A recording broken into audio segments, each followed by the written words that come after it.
जय हिंद साथियों आज का जो क्लास होगा वह होगा फिजिक्स में चैप्टर 2 उष्मा का क्लास होगा। ठीक है साथियों, उष्मा से रिलेटेड टोटल सवाल करवाएंगे लुसेंट का बुक से। ठीक है, तो इससे पहले मैंने यांत्रिकी से रिलेटेड टोटल साथियों 200 लगभग करीब सवाल करवाए थे। अगर आप उसको नहीं देखे हैं तो उसको प्ले लिस्ट में जाके देख लीजिएगा। ठीक है, ये चैप्टर 2 है उष्मा।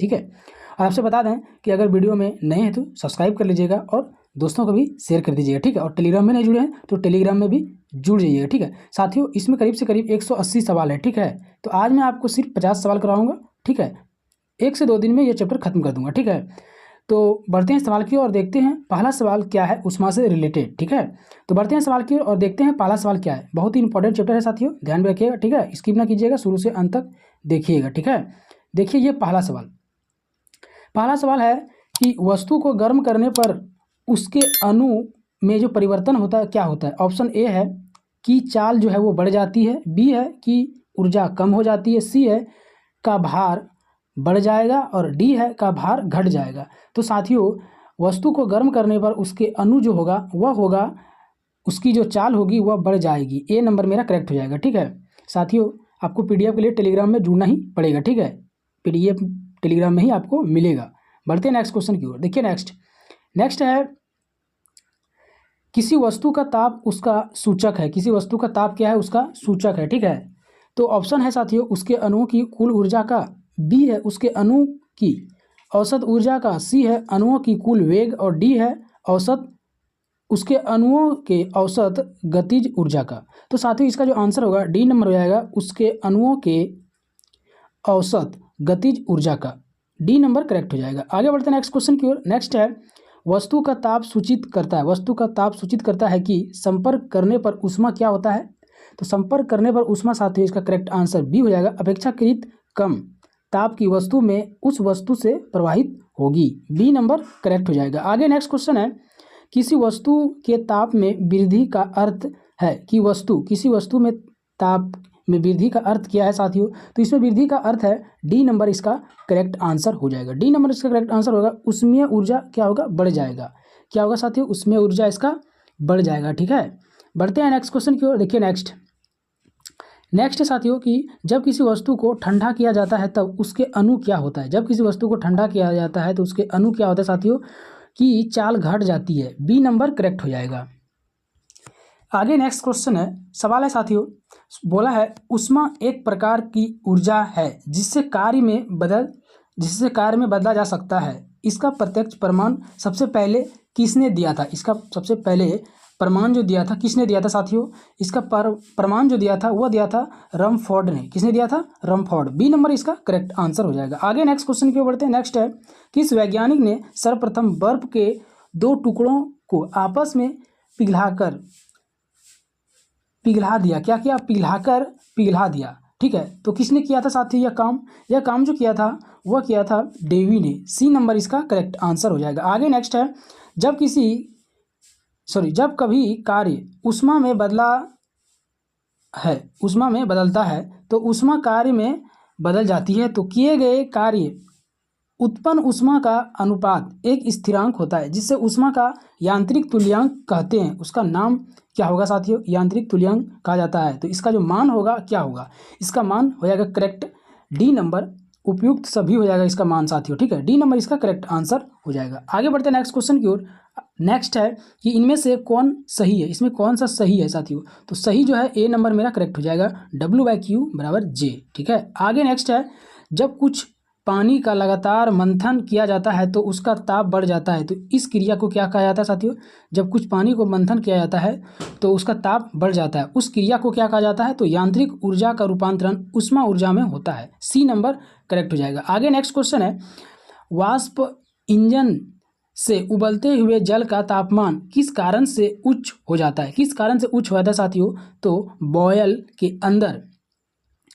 बॉयलर के अंदर उच्च दाब हो जाता है जिसके कारण वाष्प इंजन में उबलते हुए जल का तापमान क्या होता है, उच्च हो जाता है। तो सी नंबर करेक्ट आंसर हो जाएगा। आगे नेक्स्ट है साथियों कि शीतकाल में हेडपंप का पानी गर्म हो जाता है। शीतकाल में हेडपंप का पानी क्या होता है, गर्म हो जाता है। तो किस कारण से हो जाता है साथियों, तो बी नंबर करेक्ट हो जाएगा कि पृथ्वी के भीतर तापमान वायुमंडल के तापमान से अधिक होता है, जिसके कारण पानी क्या होता है, गर्म हो जाता है। बी नंबर करेक्ट हो जाएगा। आगे नेक्स्ट है सवाल है एसआई सिस्टम का तापमान इकाई क्या है। एसआई सिस्टम का तापमान इकाई साथियों है केल्विन। ए नंबर करेक्ट हो जाएगा। आगे नेक्स्ट है इनमें से कौन ऊष्मा का मात्रक नहीं है। ऊष्मा का मात्रक कौन नहीं है साथियों, तो डी नंबर हो जाएगा डिग्री सेल्सियस ऊष्मा का मात्रक नहीं है। आगे नेक्स्ट है ताप का एसआई मात्रक क्या है। ताप का एसआई मात्रक साथियों केल्विन होता है। ए नंबर करेक्ट। आगे नेक्स्ट है एक किलो कैलोरी ऊष्मा का मान कितना होता है। 1 किलो कैलोरी ऊष्मा का मान साथियों करेक्ट आंसर हो जाएगा C number 4.2 10 to the power 2 joule होता है। ठीक है, बी नंबर करेक्ट आंसर हो जाएगा। नेक्स्ट है जलप्रपात के अधस्थल पर जल का तापमान ऊपर की अपेक्षा अधिक होने का कारण क्या है। अधिक होने का क्या कारण है साथियों, तो अधिक होने का कारण है सी नंबर करेक्ट आंसर हो जाएगा कि गिर रहे जल की गतिज ऊर्जा ऊष्मा में बदल जाती है, जिसके कारण तापमान ऊपर की अपेक्षा अधिक होने का कारण हो जाता है। ठीक है, तो सी करेक्ट आंसर हो जाएगा। आगे नेक्स्ट क्वेश्चन है कि गर्मियों में ताप 46 डिग्री सेल्सियस हो जाने पर भी ऊँट गर्मी से राहत महसूस करता है। गर्मी से राहत महसूस किस प्रकार करता है ऊँट साथियों, तो बी नंबर हो जाएगा करेक्ट अपने शरीर के ताप को 42 डिग्री बढ़ाकर। ठीक है, तो बी नंबर करेक्ट हो जाएगा। आगे नेक्स्ट क्वेश्चन है कि बर्फ पर दाब बढ़ाने से उसका गलनांक क्या होगा। बर्फ पर दाब बढ़ाने से उसका गलनांक साथियों ए हो जाएगा, क्या होगा, घट जाएगा। ए नंबर करेक्ट हो जाएगा। आगे नेक्स्ट है गैस तापमापी द्रव तापमापियों की तुलना में ज़्यादा संवेदी होते हैं क्योंकि गैस जो होता है साथियों वह बी नंबर हो जाएगा का प्रसार गुणांक अधिक होता है, जिसके कारण क्या होता है वो संवेदी तुलना में ज़्यादा संवेदी होता है। ठीक है, तो बी नंबर करेक्ट हो जाएगा। आगे नेक्स्ट क्वेश्चन है ताप युग्मी तापमापी किस सिद्धांत पर आधारित है। किस सिद्धांत पर आधारित है साथियों, तो इसका करेक्ट आंसर हो जाएगा ए नंबर सीवेक के प्रभाव पर आधारित है, तो इसका आंसर ए करेक्ट हो जाएगा। आगे नेक्स्ट क्वेश्चन है साथियों कि अत्यधिक ऊंचे तापों की माप की जाती है। अत्यधिक ऊंचे तापों की जो माप की जाती है वो किस प्रकार की जाती है, तो इसका करेक्ट आंसर सी हो जाएगा कि पूर्ण विकिरण उच्च तापमापी के द्वारा अत्यधिक ऊंचे तापों की माप की जाती है, तो इसका सी नंबर करेक्ट हो जाएगा आंसर। आगे नेक्स्ट है कि पूर्ण विकिरण उच्च तापमापी की सिद्धांत पर आधारित जो सिद्धांत है साथियों वो किस पर है, तो सी नंबर होगा स्टीफन के नियम पर आधारित है। सी नंबर करेक्ट आंसर हो जाएगा। आगे नेक्स्ट है दूर की वस्तु जैसे सूर्य आदि का ताप किस तापमापी के द्वारा मापा जाता है, तो साथियों वह जो मापा जाता है सी नंबर करेक्ट आंसर हो जाएगा पूर्ण विकिरण उच्च तापमापी के द्वारा मापा जाता है। सी नंबर करेक्ट हो जाएगा। आगे नेक्स्ट क्वेश्चन है कि ठंडे देशों में पारा के स्थान पर अल्कोहल को तापमापी द्रव के रूप में वरीयता दी जाती है क्योंकि ए नंबर करेक्ट हो जाएगा अल्कोहल का द्रव गुणांक नियंत्रण होता है, जिसके कारण ठंडे देशों में पारा के स्थान पर अल्कोहल को तापमापी द्रव के रूप में उपयोग किया जाता है। ठीक है, तो ए नंबर करेक्ट आंसर हो जाएगा। आगे नेक्स्ट क्वेश्चन है विकिरण पायरोमीटर से कितना तापक्रम जो है मापा जा सकता है, तो साथियों तापक्रम जो मापा जाता है वह 800 डिग्री सेल्सियस से ऊपर मापा जा सकता है, तो डी नंबर करेक्ट आंसर हो जाएगा। आगे नेक्स्ट है कि थर्मोकल ताप युग्मक द्वारा जो बनाया जाता है क्या बनाया जाता है, तो साथियों दो अदृश्य धातु को बनाया सकता है। क्या जा सकता है साथियों कि दो अदृश्य धातुओं को बनाया जा सकता है थर्मोकल ताप युग्मक के द्वारा, तो सी नंबर इसका करेक्ट आंसर हो जाएगा। आगे नेक्स्ट क्वेश्चन की ओर बढ़ते हैं।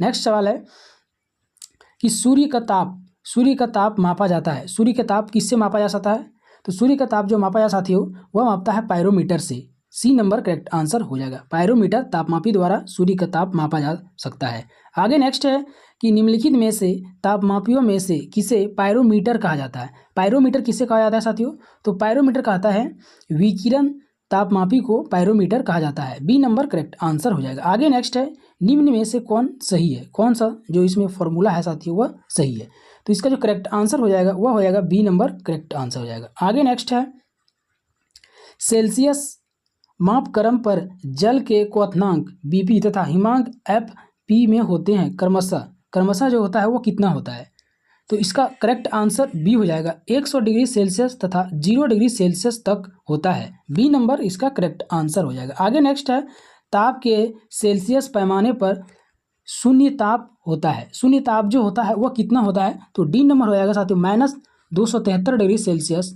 डी नंबर करेक्ट आंसर हो जाएगा। आगे नेक्स्ट है कि केल्विन मान से मानव शरीर का सामान्य ताप कितना होता है? केल्विन मान से मानव शरीर का जो तापमान होता है साथियों वह होता है 310 केल्विन। ठीक है, तो इसका आंसर जो है डी नंबर करेक्ट हो जाएगा। आगे नेक्स्ट है, एक फ़ारेनहाइट तापक्रम और दूसरा सेल्सियस तापक्रम के दो तापमापियों में संख्यात किस तापमान पर एक समान पाठ्य होगा? एक समान पाठ्य जो होगा साथियों वह हो जाएगा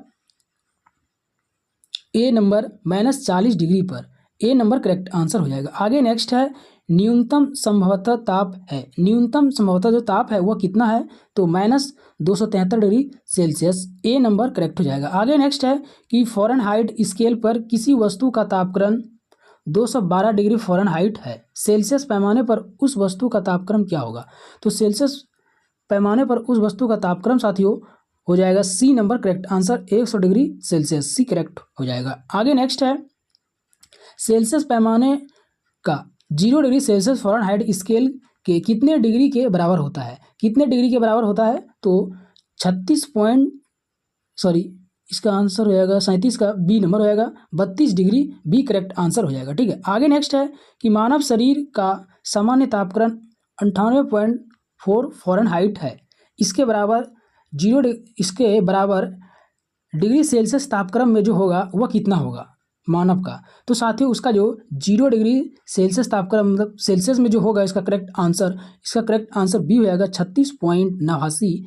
बी नंबर करेक्ट आंसर हो जाएगा। आगे नेक्स्ट है, फ़ारेनहाइट तापक्रम पर सामान्य वायुमंडलीय दाब पर उबलते पानी का ताप कितना होगा? उबलते पानी का ताप डी नंबर हो जाएगा correct answer 212 Fahrenheit. D correct हो जाएगा। आगे नेक्स्ट है, दिल्ली में जल क्वथनांक 100 सेल्सियस है। ठीक है, तो मसूरी में जल तापमान क्या होगा? तो मसूरी में जल तापमान साथियों इसका करेक्ट आंसर होगा बी नंबर 100 डिग्री सेल्सियस से कम। बी करेक्ट आंसर हो जाएगा। आगे नेक्स्ट है, एक मनुष्य का तापक्रम 60 डिग्री सेल्सियस है तो उसका तापक्रम फ़ारेनहाइट में कितना होगा? उसका तापक्रम फ़ारेनहाइट में साथियों 140 फ़ारेनहाइट हो जाएगा। ए नंबर करेक्ट आंसर हो जाएगा। आगे नेक्स्ट है, किसी मनुष्य के शरीर का सामान्य तापक्रम होता है। किसी मनुष्य के शरीर का सामान्य तापक्रम कितना होता है साथियों? तो 98 डिग्री फ़ारेनहाइट। ए नंबर करेक्ट आंसर हो जाएगा। आगे नेक्स्ट है, तप्त जल के थैलों में जल का प्रयोग किया जाता है क्योंकि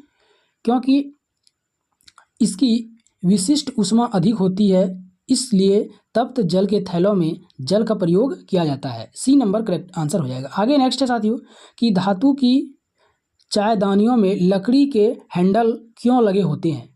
धातु के चायदानी में लकड़ी के हैंडल इसलिए लगे होते हैं साथियों क्योंकि लकड़ी ऊष्मा की कुचालक होती है, इसलिए चायदानी के हैंडल में लकड़ी लगे होते हैं। ठीक है, तो ए नंबर जो है इसका करेक्ट आंसर हो जाएगा। आगे नेक्स्ट क्वेश्चन है कि जब गर्म पानी को मोटे कांच के गिलास के ऊपर छिड़का जाता है तो वह टूट जाता है, इसका क्या कारण है? तो साथियों इसका कारण है अचानक ही गिलास विस्तारित हो जाती है। क्या हो जाती है? अचानक गिलास विस्तारित हो जाती है जिसके कारण वह टूट जाता है। ए नंबर करेक्ट आंसर हो जाएगा। आगे नेक्स्ट क्वेश्चन है, सवाल है, पानी का घनत्व ताप पर अधिक होता है तो कितना होता है पानी का घनत्व ताप पर? तो साथियों पानी का घनत्व ताप पर 4 डिग्री सेल्सियस होता है। बी नंबर करेक्ट आंसर हो जाएगा। आगे नेक्स्ट है, जब बर्फ 0 डिग्री सेल्सियस से 10 डिग्री सेल्सियस तक गर्म किया जाता है तो जल का आयतन कितना होगा? जल का आयतन डी नंबर करेक्ट हो जाएगा। पहले कम होती है और उसके बाद बढ़ जाती है। डी नंबर करेक्ट हो जाएगा। आगे नेक्स्ट है साथियों कि यदि जल को 10 डिग्री सेल्सियस से 0 डिग्री सेल्सियस तक ठंडा किया जाए तो क्या होगा? तो ठंडा किया जाएगा साथियों तो जल का आयतन 4 डिग्री सेल्सियस तक तो कम होगा फिर बढ़ जाएगा। ए नंबर करेक्ट हो जाएगा। आगे नेक्स्ट है, साइकिल के ट्यूब अधिकांशतः गर्मियों में क्यों फटते हैं? साथियों गर्मियों के कारण ट्यूब फट जाता है। ए नंबर इसका करेक्ट आंसर हो जाएगा। आगे नेक्स्ट क्वेश्चन है, अंतिम सवाल है साथियों, टोटल बोले थे 50 सवाल कंप्लीट करेंगे। ठीक है, तो ये 50वां सवाल है कि शीशे की छड़ जब भाप में रखी जाती है इसकी लंबाई बढ़ जाती है परंतु इसकी चौड़ाई में कोई परिवर्तन नहीं होता है। तो डी नंबर इसका करेक्ट आंसर हो जाएगा। अव्यवस्थित होती है, क्या हो जाती है? अव्यवस्थित हो जाती है। डी नंबर इसका करेक्ट आंसर हो जाएगा। ठीक है, तो साथियों टोटल 50 सवाल आपको बोले थे, ये चैप्टर 2 था उष्मा से रिलेटेड। ठीक है, कल ये चैप्टर खत्म हो जाएगा। ठीक है, तो कल फिर मिलेंगे नेक्स्ट क्वेश्चन के साथ, तब तक के लिए जय हिंद।